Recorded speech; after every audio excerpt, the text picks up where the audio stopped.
Assalamualaikum warahmatullahi wabarakatuh. Kami dari kelompok 2 mata kuliah metodologi penelitian akan mempresentasikan mengenai ragam paradigma dan pendekatan penelitian. Untuk materi pertama akan dijelaskan oleh saya sendiri, Anissa Fauzia. Next slide.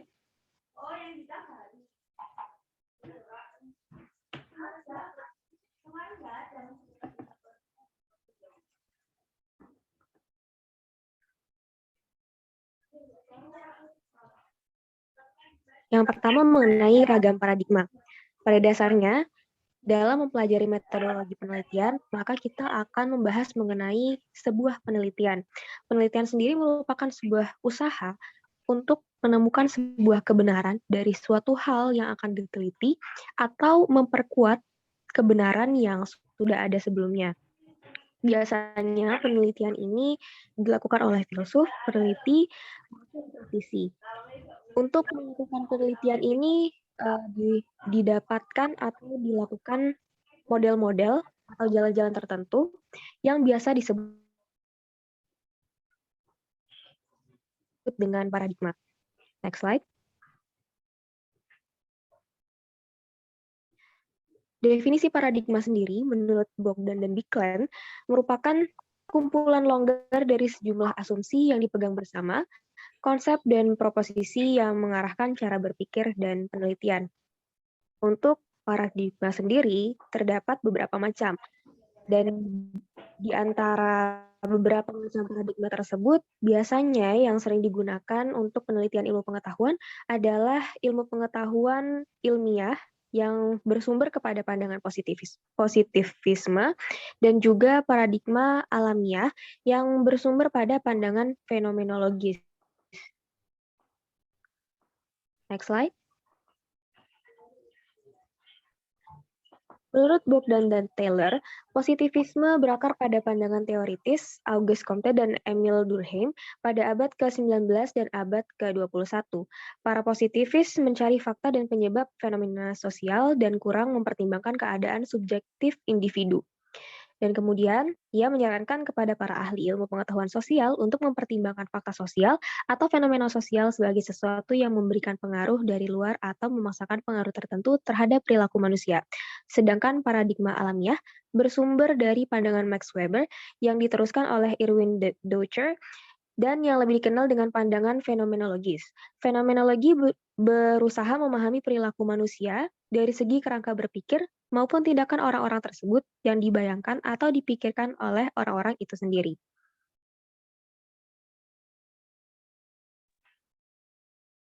Nah, untuk lebih memahami mengenai perbedaan dari positivisme dan fenomenologis dapat dilihat dari segi aksioma penelitian.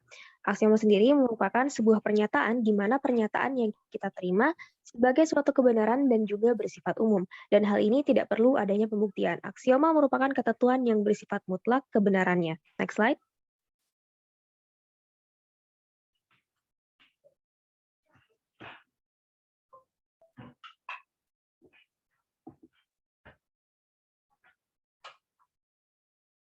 Selanjutnya, untuk macam-macam aksioma menurut Lincoln dan Guba akan dijelaskan oleh pemateri selanjutnya.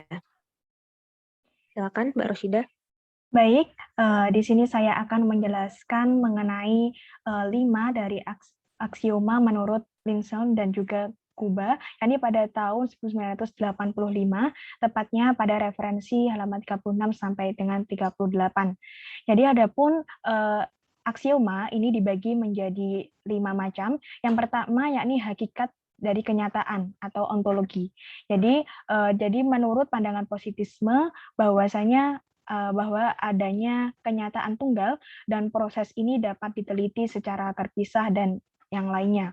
Adapun menurut alamiah, yakni adanya kenyataan yang mana dibentuk secara jamak yang hanya dapat diteliti secara holistik.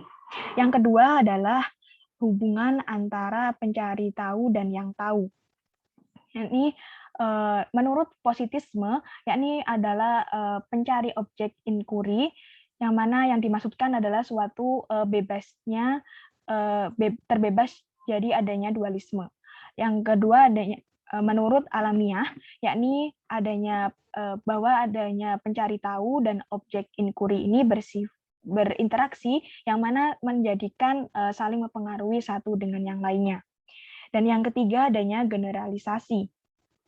Jadi menurut positisme bahwasanya tujuan inquiry ini yakni salah satunya adalah mengembangkan tubuh pengetahuan yang nomenik ke generalisasi. Adapun menurut alamiah yakni tujuan inquiry adalah mengembangkan tubuh pengetahuan yang interrogatif dalam bentuk hipotesis kerja. Dan yang keempat adanya kemungkinan hubungan kausalitas, yakni menurut pandangan positisme bahwasanya setiap tindakan itu dapat diterangkan sebagai hasil atau akibat dari suatu sebab yang mana sesungguhnya itu dapat mendahului akibat tersebut secara sementara.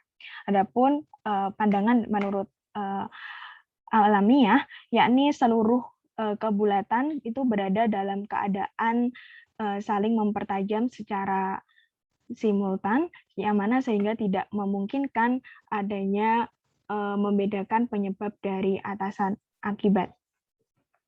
Yang kelima adanya peranan nilai dalam inquiry atau aksiologi.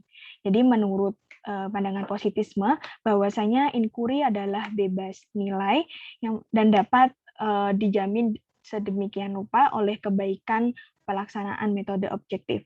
Dan menurut alamiah, peranan nilai dalam inquiry merupakan terikat dengan sebuah nilai.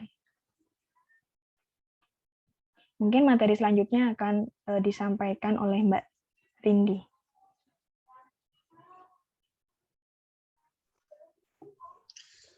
Baik, di sini saya akan menjelaskan tentang asumsi dasar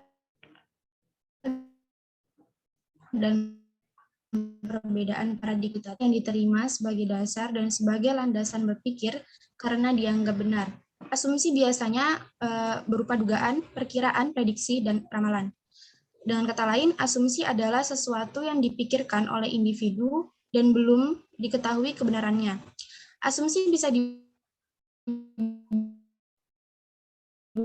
oleh siapa saja dikatakan sebagai suatu dugaan sementara yang dianggap sebagai kebenaran oleh si pembuat asumsi dan membutuhkan pembuktian agar dugaan tersebut menjadi kebenaran yang mutlak. Selanjutnya.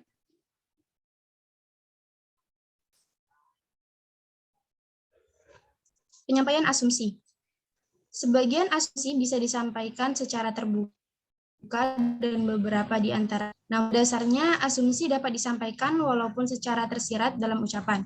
Sebagai contoh, mengenai asumsi dapat kita lihat di bidang keilmuan, yaitu asumsi tentang objek empiris. Yang pertama, objek-objek tertentu memiliki kesamaan, misalnya sifat, struktur, bentuk, dan lainnya. Dengan asumsi ini, maka objek tertentu yang memiliki kesamaan dapat dikelompokkan. Yang kedua, anggapan bahwa suatu benda tidak mengalami perubahan dalam periode waktu tertentu. Namun pada dasarnya tidak ada kelestarian yang absolut, karena pada dasarnya semua benda mengalami perubahan seiring berjalannya waktu. Dan yang ketiga, anggapan bahwa setiap peristiwa dan gejala bukanlah suatu kebetulan, tapi karena adanya hukum sebab akibat atau determinisme.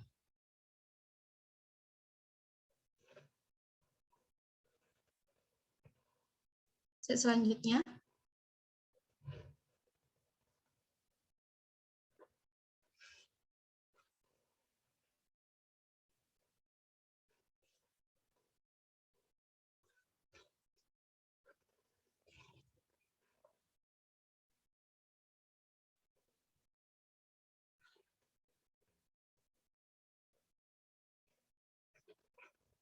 Perbedaan kuantitatif dan kualitatif. Yang pertama, kuantitatif. Penelitian kuantitatif didefinisikan sebagai investigasi sistematis terhadap fenomena dengan mengumpulkan data yang dapat diukur dengan melakukan teknik statistik, matematika, atau komputasi. Penelitian kuantitatif menurut ahli Creswell Penelitian kuantitatif adalah sebuah penyelidikan tentang masalah sosial berdasarkan pada pengujian sebuah teori yang terdiri dari variabel-variabel, diukur dengan angka, dan dianalisis dengan prosedur statistik untuk menentukan apakah generalisasi prediktif teori tersebut benar. Penelitian kuantitatif merupakan penelitian ilmiah yang sistematis terhadap bagian-bagian dan fenomena serta kausalitas hubungan-hubungannya. Penelitian kuantitatif sebagian besar dilakukan dengan menggunakan metode statistik yang digunakan untuk mengumpulkan data kuantitatif dari studi penelitian. Dalam metode penelitian ini, para peneliti dan ahli statistik menggunakan kerangka kerja matematika dan teori-teori yang berkaitan dengan kuantitas yang dipertanyakan.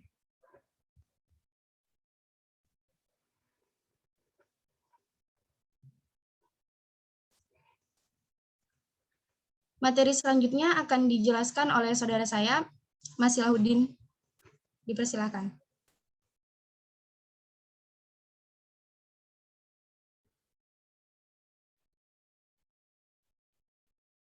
Oke, yang selanjutnya saya akan menjelaskan yang meneruskan penjelasan dari saudari Rindi, yaitu tentang kualitatif. Di sini saya akan menjelaskan tentang karakteristik penelitian kualitatif. Menurut Creswell, tahun 2007, menyebutkan beberapa karakteristik penelitian kualitatif yang baik.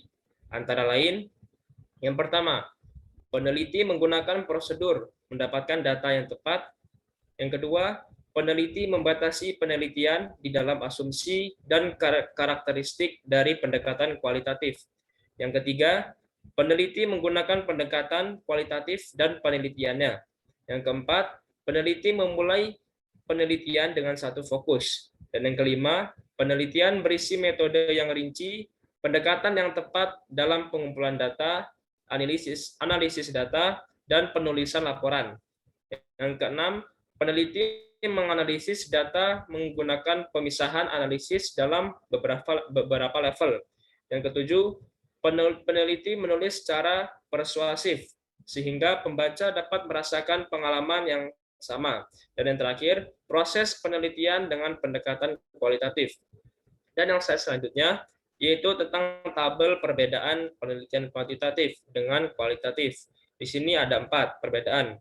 Yang pertama, kalau kuantitatif yaitu sampel yang memadai berdasarkan teori central limit theorem atau data dianggap terdistribusi dengan normal. Sedangkan kualitatif yaitu sampel sedikit tidak mewakili populasi dan idiosinkratis yaitu unik dan bersifat individual. Dan perbedaan yang kedua, yang kuantitatif kajian pustaka pada awal studi, sedangkan kualitatif kajian pustaka pada akhir studi. Dan perbedaan yang ketiga,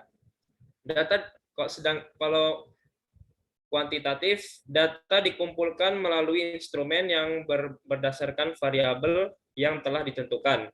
Sedangkan kualitatif menekankan pada pengorganisasian, pengkoordinasian, dan mensintesa jumlah data yang banyak.